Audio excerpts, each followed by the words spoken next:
Olá, sejam todos muito bem-vindos a mais um vídeo nesse ambiente dopaminérgico. Hoje é sexta-feira, dia 18 de outubro, e nós estamos fazendo a leitura e o estudo bíblico do livro de Ruth. É um livro inspirador, né? Para quem não assistiu os outros dois vídeos, eu acho que já tem dois aqui, com o início do... Tô cansada, gente, eu tô com asma, gripe, tosse. Tenham paciência. Eu vou fazer só um resuminho breve. A Ruth, ela é nora da Noemi, que teve o filho morto, né? O filho morreu e o marido também. Então, tanto Ruth quanto Noemi ficaram viúvas. Dessa forma, Ruth voltou para a terra dela Ruth não, a Noemi voltou para a terra dela e a Ruth falou: "Eu vou com você, para onde você for eu irei, e o seu Deus será o meu Deus." Assim, ela também tinha uma outra nora, mas essa outra nora sumiu da história quando decidiu não seguir com as duas. A Ruth, ela chega na terra da Noemi, vai trabalhar no campo, na lavoura, colhendo espigas, e conhece um homem muito respeitado e rico, que é Boaz. Esse homem, ele é parente do marido falecido da Noemi. Então, a Noemi direciona a Ruth para que ela fique perto das servas dele, porque ali ela encontra um refúgio, ali ela encontra uma proteção. Nossa, tô muito, muito cansada, com asma. Aqui eu já deixei o iPad pronto pra gente pesquisar palavras difíceis, né? Como vocês sabem, a gente pesquisa aqui e vamos começar. Ruth e Boaz no Eira. Primeiro eu já vou pesquisar o que é Eira, tá?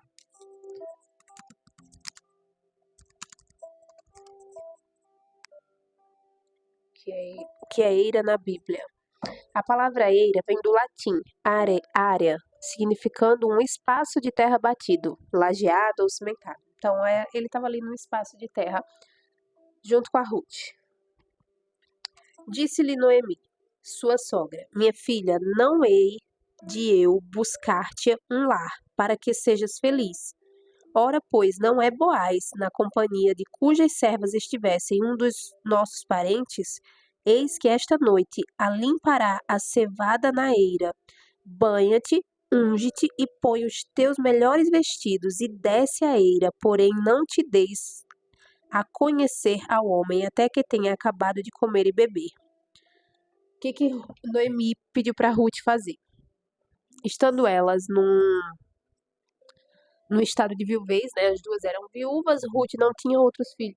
Noemi não tinha outros filhos para que Ruth casasse com ele, então Noemi buscou uma possibilidade de Ruth encontrar uma família e ser novamente respeitada. E ela, tendo Boaz por um homem que era da família e era um homem generoso, era um homem honesto, pensou que poderia dar certo ali. Se a Ruth ela se banhasse, colocasse o melhor vestido, se ungisse de óleo, perfume, poderia dar certo.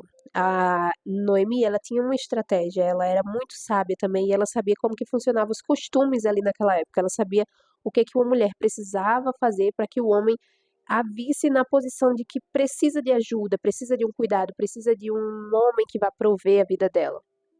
Então a Ruth não, a Noemi, eu vou falar muitas vezes trocado, deu uma instrução para Ruth, a Noemi deu uma instrução para Ruth e ela seguiu. Quando ele repousar, notarás o lugar em que se deita. Minha coluna estava assim. O lugar em que se deita. Então chegarás e lhes cobrirás os pés e te deitarás. Ele te dirá o que deves fazer. Respondeu-lhe Ruth: tudo quanto me disseres farei. A Ruth era extremamente obediente, né? A Ruth, ela sabia que ela precisava seguir os ensinamentos de quem tinha mais experiência que ela, de quem já sabia o que fazer. Então ela ouviu a sogra e falou: assim eu farei. E aí ela foi. Boaz promete a Ruth casar com ela.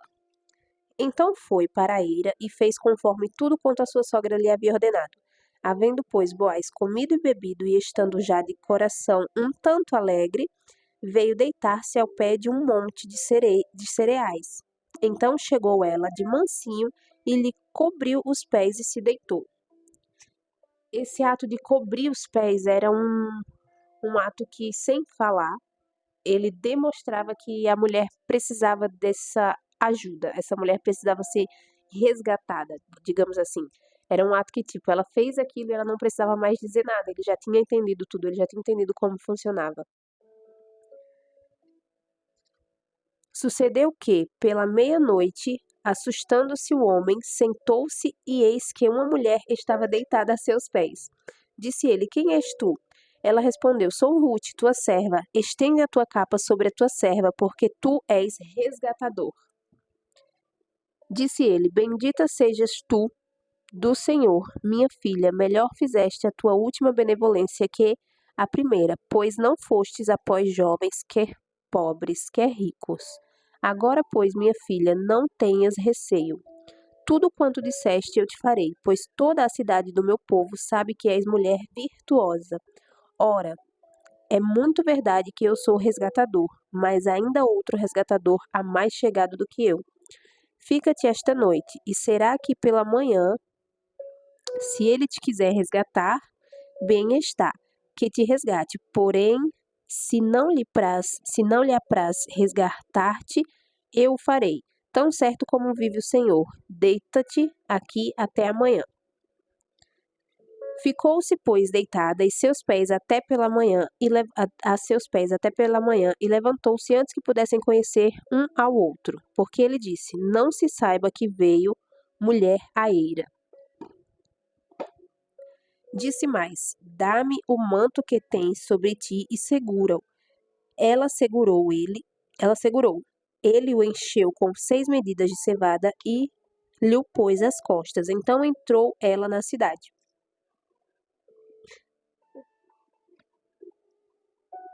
Em chegando à casa de sua sogra, esta lhe disse: Como se te passaram as coisas, filha minha? Ela lhe contou tudo quanto aquele homem lhe fizera, e disse ainda: Estas 6 medidas de cevada ele mais deu, e me disse: Não voltes para tua sogra sem nada. Então lhe disse Noemi: Espera, minha filha, até que saibas em que darão as coisas, porque aquele homem não descansará enquanto não resolver este caso ainda hoje. A Noemi sabia das coisas, né? A Noemi sabia como que funcionava e ela sabia que ele ia ter essa reação perante a atitude da Ruth. Deixa eu ver quanto tempo tá. 7 minutos ainda. Boaz casa com Ruth. Boaz subiu à porta da cidade e assentou-se ali. Eis que o resgatador de que Boaz havia falado ia passando. Então lhe disse: Ó fulano, chega-te para aqui e assenta-te. Ele se virou e se assentou. Então Boaz tomou 10 homens dos anciãos da cidade e disse: Assentai-vos aqui, e assentaram-se. Disse o resgatador: Aquela parte da terra que foi de Elimeleque, nosso irmão, Noemi, que tomou da terra dos Moabitas e a tem para venda. Resolvi, pois, informar-te disso e dizer-te: compra na presença destes que estão sentados aqui e na do meu povo. Se queres resgatá-la, resgata, e se não, declara-mo para que eu o saiba, pois outro não há senão tu que a resgate, e eu depois de ti. Respondeu ele: Eu a resgatarei. Disse, porém, Boaz: No dia em que tomares a terra da mão de Noemi, também a tomarás da mão de Ruth, a Moabita, já viúva, para suscitar o nome do esposo falecido sobre a herança dele. Então disse o resgatador: Para mim não a poderei resgatar, para que não prejudique a minha. Redime tu o que me cumprira resgatar, porque eu não poderei fazer. Este era outrora o costume em Israel. Quanto a resgates e permutas, o que queria confirmar qualquer negócio, tirava o calçado e dava-o a seu parceiro. Assim confirmava a negociação em Israel. Disse, pois, o resgatador a Boaz: compra tu. E tirou o calçado. Então Boaz disse aos anciãos e a todo o povo: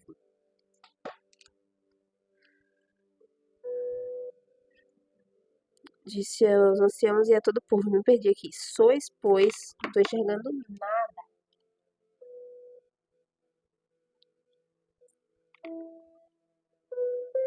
Sois hoje testemunhas de que comprei da mão de Noemi tudo o que pertencia a Elimeleque, Quilion e Malom. E também tomo por mulher Ruth, a Moabita, que foi esposa de Malom, para suscitar o nome deste sobre a sua herança, para que este nome não seja exterminado dentre os seus irmãos. E da porta da sua cidade, disto sois hoje testemunhas. Então, Boaz, ele tomou a decisão, né, de comprar ali as terras em que Ruth e Noemi tinham herdado dos maridos e resgatá-las, porque mulher sem marido naquela época era uma mulher sem perspectiva, sem futuro, sem proteção, que todos poderiam fazer o que quisesse. Então, Boaz, ele foi esse resgatador, ele comprou as terras e tomou-a como esposa. Todo o povo que estava na porta e os anciãos disseram: Somos testemunhas. O Senhor faça a esta mulher que entra na tua casa como a Raquel e como a Lia, que ambas edificaram a casa de Israel. E tu, Boaz, ate valorosamente em Efrata e faze-te nome afamado em Belém. Seja a tua casa como a casa de Pérez, que Tamar teve de Judá, pela prole que o Senhor te der desta jovem. Deixa eu ver aqui o que é prole.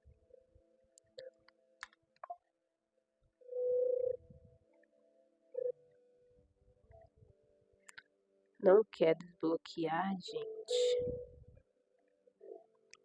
Prole, não sei o que é prole.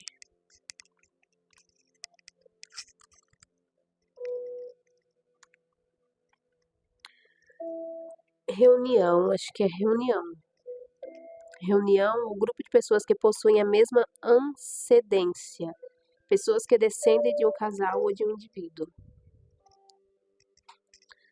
Então, amanhã nós vamos continuar aqui amanhã, eu acho que eu não gravo amanhã, no sábado, né? Vou ver. Ruth dá luz a Obed. Então aqui, ó, a gente já pode ver que Ruth, ela teve um filho de Boaz, ela casou novamente, ela teve a dignidade dela restituída e tanto ela quanto Noemi mudaram de vida e se reestruturaram. Elas passaram de viúvas e ela, principalmente de viúva e estrangeira, a uma mulher respeitada que tinha um marido, que era Boaz, e era o dono daquelas terras, daquela região. E isso se deu porque Ruth, ela foi sábia em seguir quem tinha destino, em quem poderia dar destino para ela, em quem tinha um Deus em quem crê. Eu não consigo colocar em palavras a atitude que a Ruth tomou, mudou a vida dela e da Noemi. A Noemi não queria que ela acompanhasse, falou que ela poderia voltar para casa dos pais para tentar de repente casar de novo ou ter a proteção dos pais até. E Ruth falou: Não, eu vou com você. E essa atitude dela ter sido fiel a Noemi, dela ter seguido ela, dela ter ouvido os conselhos, dela ter obedecido, fez toda a diferença e deu para ela uma renovação de vida. Ela teve uma segunda chance. Então, é uma palavra que a gente consegue tirar muitas reflexões, a gente consegue aprender bastante com o livro de Ruth, porque muitas vezes na nossa vida nós precisamos ter esse direcionamento de alguém, né? Nós precisamos seguir alguém que já deu certo, nós precisamos ouvir alguém que já tem experiência para nos aconselhar referente àquilo. Então, eu já falei esses últimos dias sobre encontrar conselheiros, sobre ouvir conselhos, sobre ter pessoas experientes te aconselhando e te repreendendo se for necessário. Essa semana eu li no livro dos Princípios Milenares, esse livro aqui do Tiago Brunet, ele fala sobre repreensão, né? Ele fala que o sábio aprende com a repreensão e o tolo a despreza. E não tem como nós evoluirmos, não tem como nós prosperarmos, não tem como nós sermos uma pessoa segundo o coração de Deus, viver dos princípios se a gente odiar a repreensão, se a gente não entender quando a pessoa vem nos repreender, se a gente não entender quando a pessoa vem nos dar um conselho, se a gente desprezar qualquer tipo de direcionamento e nos apoiar 100% no nosso entendimento. É óbvio que não vamos chegar tão longe dessa maneira, isso é um fato. E isso está escrito aqui, e isso tem dado certo há muito, muito, muito tempo.